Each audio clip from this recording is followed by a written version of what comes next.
আপনারা যারা কোরবানি করবেন, আপনাদের উদ্দেশ্যে আমার দুইটা কথা। এক নম্বর কথা হলো, যারা কোরবানি দিবেন মুসলমানগণ রয়েছেন পবিত্র ঈদুল আজহা উপলক্ষে, যারা কোরবানি করবেন আল্লাহর জন্য, আপনাদের উদ্দেশ্যে আমার প্রথম কথা হলো, আপনারা সর্বপ্রথম কোরবানি করার আগে নিয়তটাকে সহি করে নেবেন।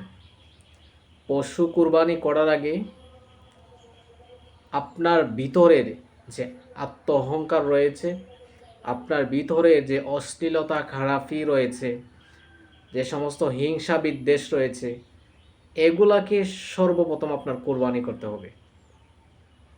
কারণ আল্লাহ পাক রব্বুল আলামিন পবিত্র কালামে হাকিমের মধ্যে ইরশাদ করেছেন, লা ইয়ানালাল্লাহু লুহুমুহা ওয়ালা দিমাউহা ওয়ালাকিন ইয়ানালুহুত তাকওয়া মিনকুম।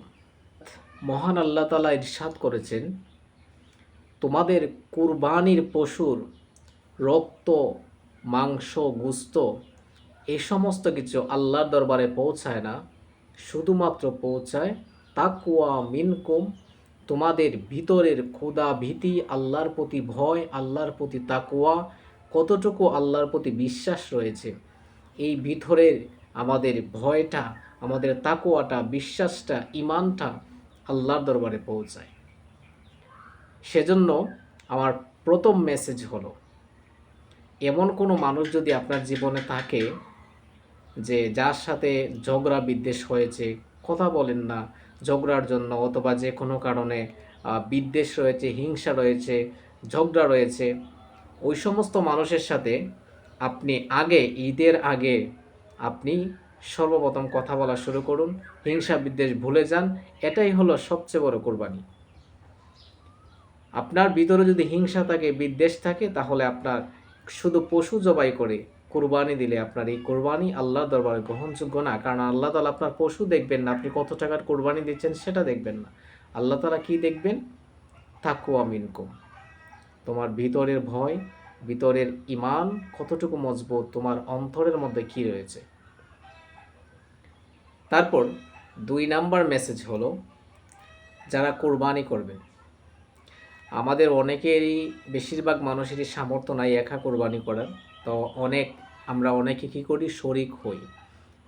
আর আমাদের সাথে আরও 2 জন 5 জন, সর্বোচ্চ আমরা 7 জন পর্যন্ত শরিক হই।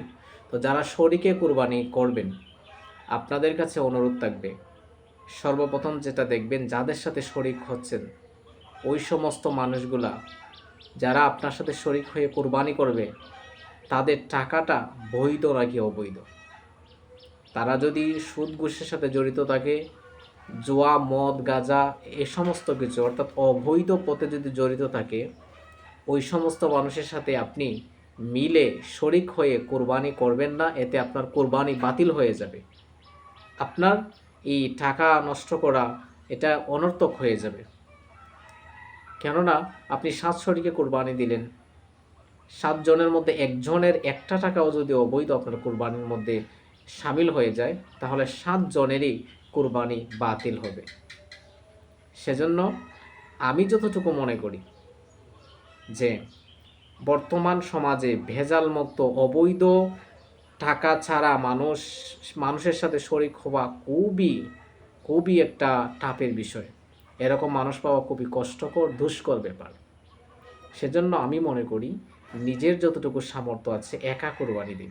যদি আপনি মনে করেন যে আপনার টাকাটা হালাল, আপনার টাকা 100% বৈধ, আপনার টাকার মধ্যে কোনো ধরনের সুদ ঘুষ জড়িত নাই, কোনো ধরনের অবৈধ পথ জড়িত নাই, তাহলে আপনি একা 10,000, 15,000, 20,000-এর মধ্যে আপনি গরু কিনতে পারেন না, একটা ছাগল কিনে কোরবানি দিয়ে দিন। এটাই আপনার জন্য সর্বোত্তম পথ, আমি যতটুকু মনে করি। আরও 2-1টা ছোটোখাটো মাসালা মনে রাখবেন। কোরবানি পশুকে জবাই করার পরে অনেকে পায়ের রোগ কেটে দেয়, আবার গলার মধ্যে ছুরি দিয়ে আঘাত করে। এই ধরনের করা কিন্তু ইসলামের মধ্যে জায়েজ নেই, পশুকে কষ্ট দেওয়া জায়েজ নেই। আপনি এই ধরনের কাজ কখনোই করবেন না। আপনার কোরবানির পশুর সাথে এই ধরনের কাজ যারা করবে ওদেরকে বিরত রাখবেন। কোরবানি 3 দিন পর্যন্ত করা যায়। ঈদের দিন অর্থাৎ জিলহজ মাসের 10 তারিখ, তারপরে ঈদের দিন যদি কারো সমস্যা হয়ে যায় কোনোভাবে, যেমন ধরেন পশু হারিয়ে গিয়েছে, আপনি খুঁজে পাচ্ছেন না, পরের দিন পাইলেন, তার পরের দিন পাইলেন, সমস্যাটা আপনি কোরবানি করতে পারবেন। কারণ কোরবানি 3 দিন পর্যন্ত করা যায়, জিলহজের 10 তারিখ, 11 তারিখ এবং 12 তারিখ। তবে সর্বোত্তম কোরবানি হলো ঈদের দিন, ঈদের নামাজের পরে আপনি আপনার পশুকে আল্লাহর রাস্তায়, আল্লাহর জন্য কোরবানি করবেন। তারপরে কথা হলো যে কেউ যদি ঈদের নামাজের আগে কোরবানি করে ফেলে, নামাজের আগে যদি কেউ কোরবানি করে, সেটা কোরবানি হিসেবে গণ্য হবে না, সেটা কোরবানি হবে না।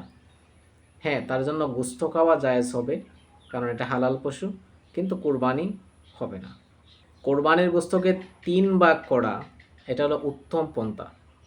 কিন্তু কেউ যদি 3 ভাগ না করে সব গোশত নিজে খেয়ে ফেলে, কোনো সমস্যা নেই, কোরবানি হয়ে যাবে।